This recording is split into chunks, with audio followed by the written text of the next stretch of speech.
नमस्कार सभी मित्रों और स्नेहीजनों को। महर्षि अगस्त वैदिक संस्थानम के इस चैनल में मैं एक नई श्रृंखला आरंभ कर रहा हूँ। मैं वर्तमान में तुलसी मानस भारती मासिक पत्रिका, जो भोपाल से लगभग 50 वर्षों से प्रकाशित हो रही है, इसमें प्रधान संपादकीय लिखता हूँ। उसका जो शीर्षक है निर्वचन, शीर्षक के अंतर्गत ये संपादकीय लिखा करता हूँ। इन संपादकियों में जो विचार रहते हैं वे शोधपूर्ण हैं और गवेषणात्मक भी।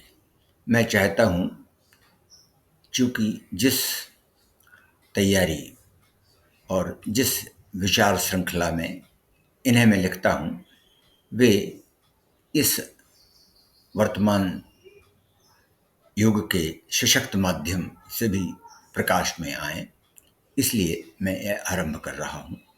आज मेरे सामने माह नवंबर 2023 का निर्वचन अर्थात संपादकीय जिस शीर्षक से है वह है मानस का समन्वित सांख्य दर्शन। गीता में भगवान श्री कृष्ण ने जिनके लिए सिद्धानाम कपिलो मुनि कहा, वे सांख्य दर्शन के प्रणेता और स्वयं विष्णु के 24 अवतारों में से एक कपिल मुनि हैं।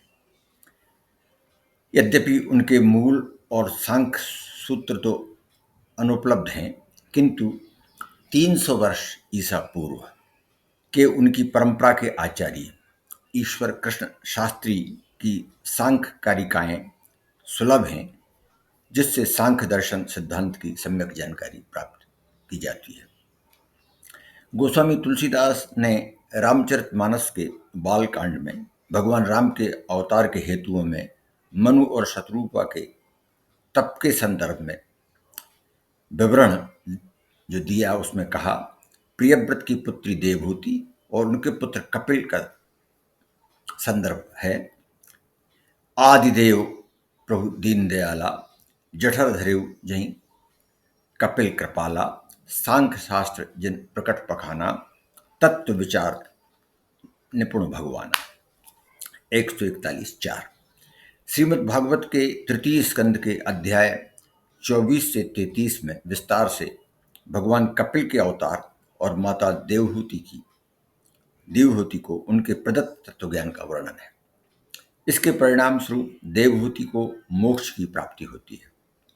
अपने मूल प्रश्न में देवहूति सांख्य दर्शन के प्रकृति और पुरुष के द्वैत तत्व को जानने का अनुरोध इस प्रकार करती है। तम त्वा गताहम शरणम शरण्यम स्वभृत्य संसार तरो कुठारम जिज्ञास्याहम प्रकृते पुरुषस्य नमामि सद्धर्म विदाम वरिष्ठम। 1:25-11। माता देवहूति यहाँ एक महत्वपूर्ण प्रश्न यह पूछती हैं कि मनुष्य उससे स्वभावगत अभिन्न प्रकृति से कैसे परे जा सकता है।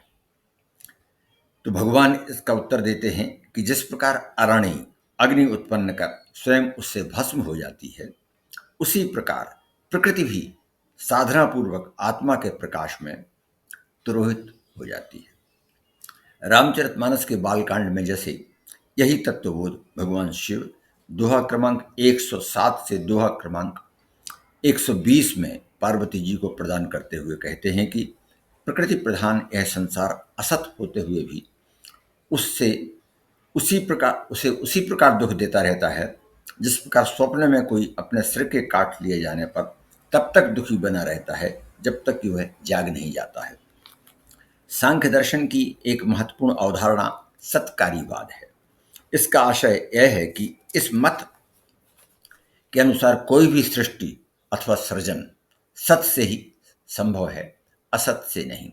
यह धारणा वर्तमान में भी पूरी तरह से युक्त ही है, क्योंकि जो है ही नहीं उससे जो कुछ है वह कैसे जन्म ले सकता है। श्री कृष्ण ने गीता में इसलिए कहा, नास्तो विद्यते भावो न भावो विद्यते सता, 2:16। इसके अनुसार प्रत्येक कार्य का कारण होना आवश्यक है। कारण दो प्रकार का होता है, निमित्त और उपादान। ये दोनों प्रकृति और पुरुष संज्ञक हैं तथा अनादि हैं। गीता में भी श्री कृष्ण ने कहा, प्रकृतिम पुरुषम चैव विद्यनादि उभावपि, 13:19। यह इस दर्शन का द्वैतवाद है, जो दो समान सत्ताओं, ऊर्जा और पदार्थ तथा शैव दर्शन में शिव और शक्ति की संज्ञा धारण करते हैं। प्रकृति त्रिगुणात्मक है। सत, रजस और तमोगुण रूप के एक गुण प्रकृति में विक्षोभ पैदा करते हैं, जिससे इसकी साम्यावस्था अव्यक्ति की ओर उन्मुख होती है। दूसरी ओर चेतन जीव में अपनी चेतना के उन्मीलन की अभिप्सा रहती है। इस तरह प्रकृति और पुरुष के योग से चेतन प्राणी का जन्म होता है। भारतीय षड्दर्शन परंपरा में सांख्य और वेदांत धाराएं ज्ञान की परमोच्च कक्षाएं हैं। षडंग वेद के परमाचार्य गोस्वामी तुलसीदास इन दर्शनों का श्रीमद् भगवत गीता की ही तरह मानस में भक्तिपरक ऐसा समाहार प्रदान करते हैं, जो व्यवहार के लिए सामान्य जनों को भी सहज ग्राह्य है। यही इम गावहि वेद बुध, जाहि धरहि मुनि ध्यान, सोई दशरथ सुत भगत हित, कौशलपति भगवान, बालकांड 118। आदि शंकर के जगन मिथ्या कथन में मिथ्या प्रयोगों को विद्वानों ने प्रायः माया का पर्याय मानकर शंकर के मायावाद पर विचार अतिरेक की सीमा तक किया और परवर्ती दर्शन के क्षेत्र में अनेक धाराओं, जैसे अभिनवगुप्त की विश्वात्मिका, विस्तोत्तीर्णा, विमर्श शक्ति, रामानुजाचारी, रामानंद, मध्वाचारी, वल्लभाचारी, निम्बकाचारी आदि की नित्य लीला संपन्ना जगद्धात्री राधा या सीता आदि रूपों में लोक की भक्ति और शक्ति के रूप में यह प्रतिष्ठित हुई। इसमें सृष्टि के मूल पर विचार करते हुए ऋषि हिरण्यगर्भ के नास्ति सूक्त के इस कथन की संपूर्ण साम्यता देखी जा सकती है। नासदासीन्नो सदासीत तादानीम नासीद रजो नु व्योमा परयोयत, ऋग्वेद 10:129-1। और इसी सनातन परंपरा में ही तुलसी रामचरित मानस में सीता को उद्भव स्थिति संहार कारिणी, रामचरित मानस बालखंड श्लोक 6 में पराशक्ति के रूप में सीता का दर्शन करते हैं। हरिओम, नमस्कार।